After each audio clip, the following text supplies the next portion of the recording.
Let's stay with this now and discuss the subject of child safety. There are growing concerns over the rising cases of child abuse, kidnapping, murder and rape. Missing Children South Africa says 1,300 children are kidnapped every month. Meanwhile, the Democratic Alliance has called on Parliament to hold an urgent meeting on the matter. Let's discuss this now.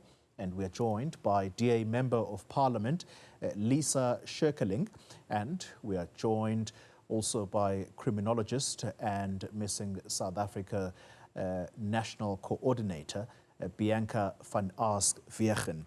To both of you, thank you very much for your time. Can I start with you, Bianca? When you watch the story that is being reported on today of little Amantle in Orlando, who was raped and killed, allegedly by a person whom we understand police are looking for right now, does that signify that these statistics are not just mere figures? These are human beings who have a whole life ahead of them, but cut so short.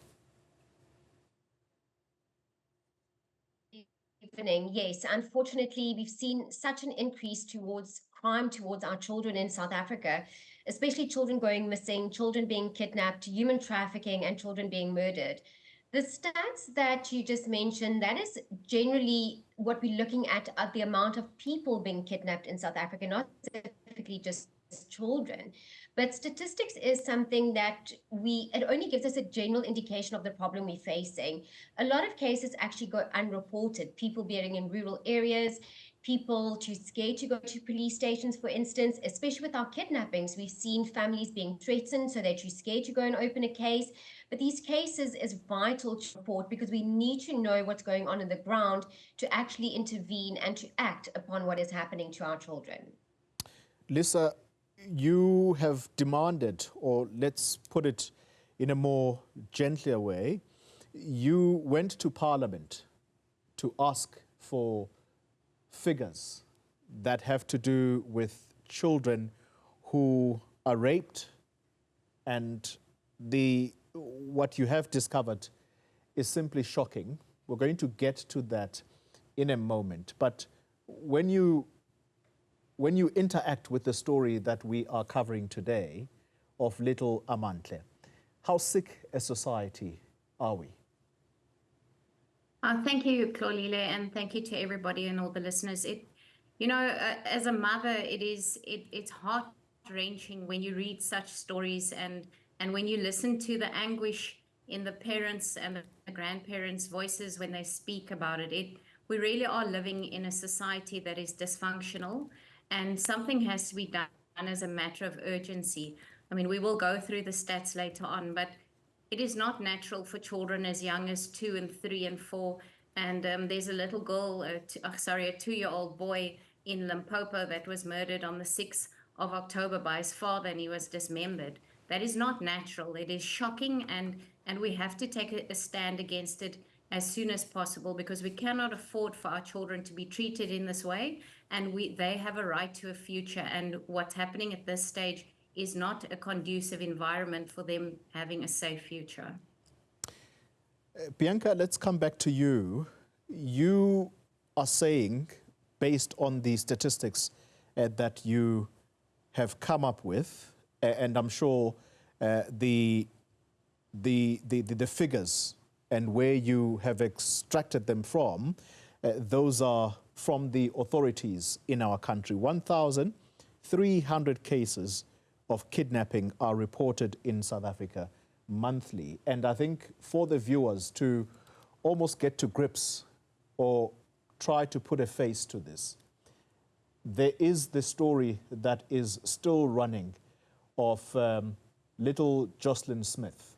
She was 7 at the time of her disappearance. Just this month, it was on the 20th, in fact, this past weekend, her birthday was celebrated by her grandparents, but there was an empty chair where other children were invited, and they live in hope that someday she will return. When you hear that her mother was central to her disappearance, surely that has to shock you to the core, because these are the people that ought to protect children. Definitely. Parents and guardians, they are the people that we are supposed to trust with our children. But unfortunately, what we've seen is the majority of crime against our children, especially children being kidnapped or being sold to human trafficking rings, it's actually people that these children know. The perpetrators are known to these children. So we're talking about family members, people in the community, family, friends. And unfortunately, that is the cruel reality of what we're facing. And that is what needs to actually change. The dynamic within our communities, within our family systems, need to change to actually safeguard our children. So this is really concerning, especially with Jocelyn's case. Unfortunately, she is still currently missing, and we're hoping for a very good outcome at the end of the day. But once again, knowing that her mother might be involved in her disappearance is really, it's heartbreaking for us to see another child falling victim to their own family. Lisa, how difficult a job do you think police have here? Because time and again, they get blamed for failing to protect the most vulnerable. But when a crime is allegedly perpetrated by the very person who ought to protect that child with their life, if you will, and you get to hear that they were central in their disappearance, how difficult a job do police have in trying to protect the most vulnerable?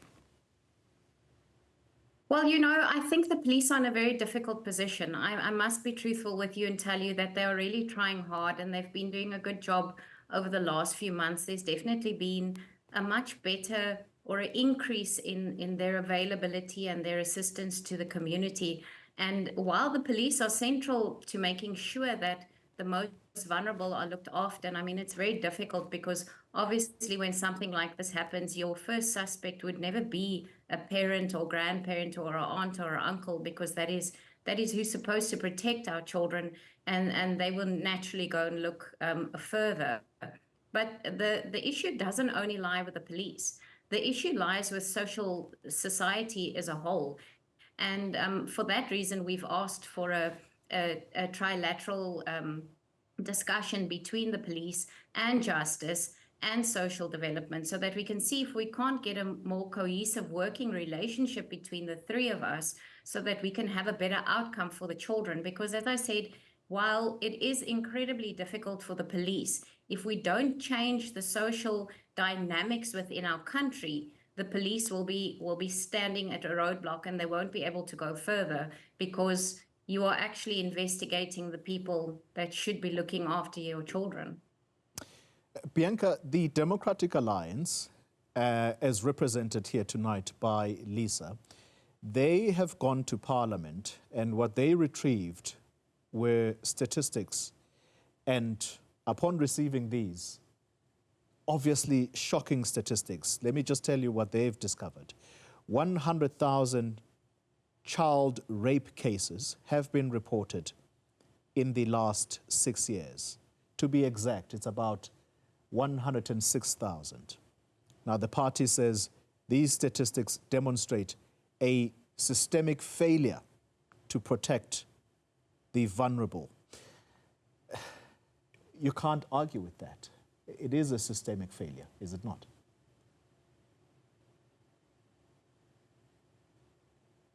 It definitely is. And if we look at what needs to be done, is we always say safety starts at home, and that's where the safety act is supposed to be, is in the homes of the children that need to be looked after. But unfortunately, some of our systems are failing our families. Poverty-stricken, especially with lockdown and COVID, people being at home 24/7, not used to that. We've seen the increasing number of child abuse cases due to vulnerability factors of what has happened during lockdown. And some of these cases, like I mentioned earlier, are not being reported. So Department of Social Development cannot intervene because they don't know about these cases. So we need to actually change the mindset of our communities. We need to educate them on how to keep our children safe, how the reporting process works, and who to report it to the right authorities, whether it be the police or whether it be a social worker. But it needs to be reported so action can be implemented and things can be changed. Lisa, you are the one that is going to help us get to grips with these numbers, because what you have done is then break them further down. So I mentioned earlier that over a 6-year period, 106,000 child rape cases were reported in South Africa. But then you've gone and taken a specific period, which is 2022-2023, and out of that period, you are saying 38.3% of these crimes against children nationwide, if you break them down into a monthly period, it's about 1,472 child rape cases, and that equates to 48 rape cases per day. That is astronomical. That's unfortunately the sad reality. So on the 23rd of August, I asked a parliamentary question to the Minister of Police, and they just last week came back to us with the statistics, which are shocking to say the least. What further shocked me, and I mean, that is not something that we have revealed thus far, and we are busy working on, is the fact that 91 children have been raped at institutional educational premises, across the country. And those are children aged 0 to 17, which is very scary, because that means that a large number of children are being raped also at school, which are places that are supposed to be places of safety. So a lot of these cases, as Bianca has rightfully said, go unknown because people do not actually report them. So they go unreported. And it's sad for me to say that while I do trust the figures that I've received from the Minister of Police, that is exactly what they've given us, the larger amount of people that we don't know, the children, the cases against them that go unreported, are what is actually giving me sleepless nights. Because while we know of what is going on, there's so much that we don't know about. And that is my concern. In the last quarter, the assault, grievous bodily harm on children went up with 11.5%, and attempted murder on children went up with 19.8%. These are shocking figures. These are not small amounts. They are large percentages of increases, and it shows you how bad of a systemic issue we are actually sitting with. When we return after the break, we are going to discuss the glaring gap between arrests and trials. These are trials in courts of law, because if you are shocked by the figures we've just discussed, this is probably going to shock you even more. We'll continue the conversation in a moment. Watching News at Prime, if you're just joining us, we are discussing child safety in South Africa, and still with me for this discussion is DA Member of Parliament Lisa Schickerling, and we are joined also by criminologist and missing children South Africa National Coordinator Bianca van Aswegen. Bianca, let me come to you, and we're going to get to the interventions that the DA is calling for in a minute. Let's deal then with the statistics around the reporting of these cases, because that's something that we've just touched on. And I want to give again a proper definition here based on the figures as provided by the DA. In the period 2022 and 2023, there were 18,000 child rape cases that were reported to the police. Out of that, just over 10,000 arrests were made. Are police at least doing their job?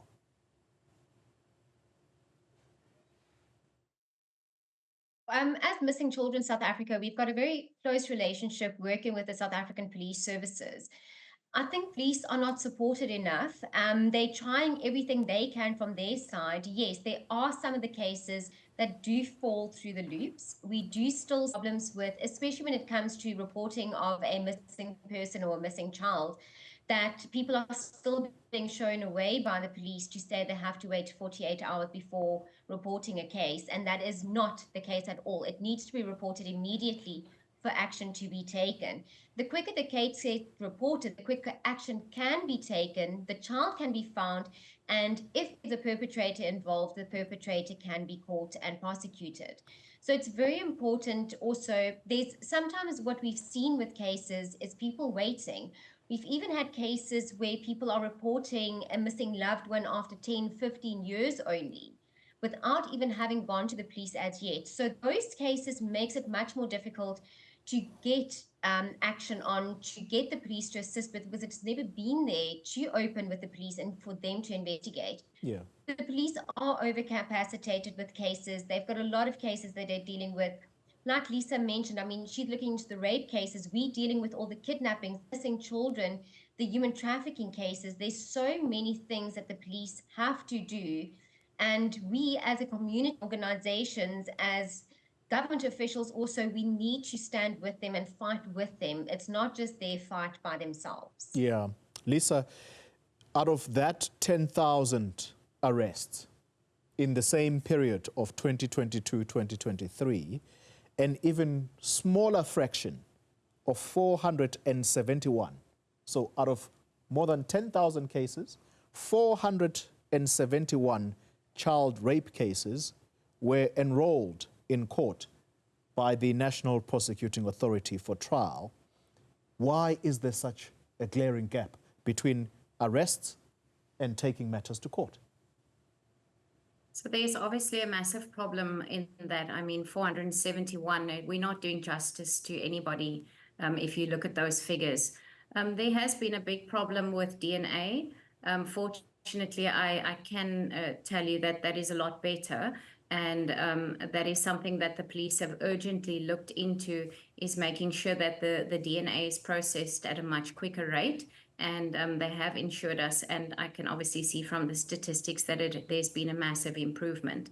So a lot of it is also people that, especially with rape cases, parents that withdraw the cases, and fortunately that's not allowed to happen anymore. The law has changed because parents are afraid. They get paid off, they get bribed to withdraw cases of rape, and that is something that happens quite frequently. As I say, hopefully that is something we won't see happening too much in the future because, as I say, the law has changed.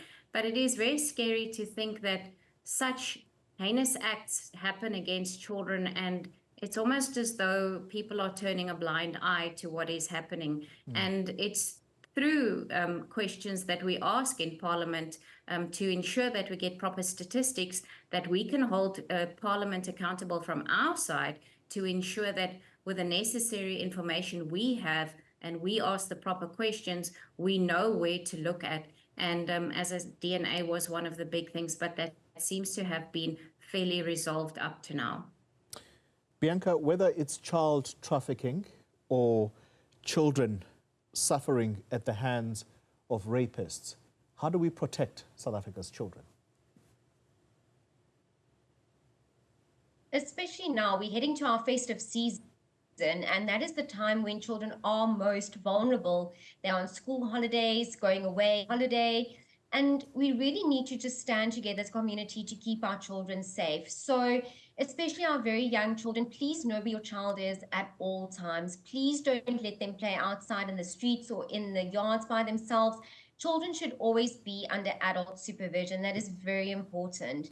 Also know who your child is with at all times, especially if you have to leave them with a caregiver. Make sure you vet that person that you're leaving your child with and that you do trust them. Especially parents that are still working, there is alternative means and ways to have people look after your children. We've got community centers and churches that implement school holiday programs, especially for those parents that are in need for their children to be looked after. And please, we do ask, in a situation where a child or a person has gone missing, please report it to your nearest police station immediately. Contact us at Missing Children South Africa so action can be taken.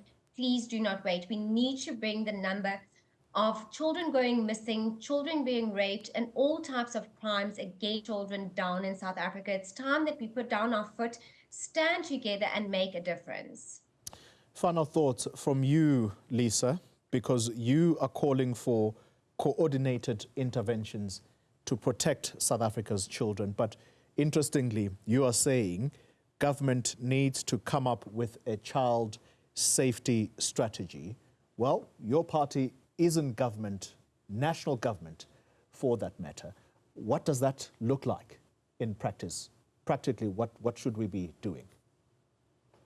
Thank you. So, you know, the DS for the longest of time said we need a whole of society approach. And I think it is, as Bianca has rightfully also said, we have to ensure that we look at this in a holistic view, and we have to adopt the whole of society approach.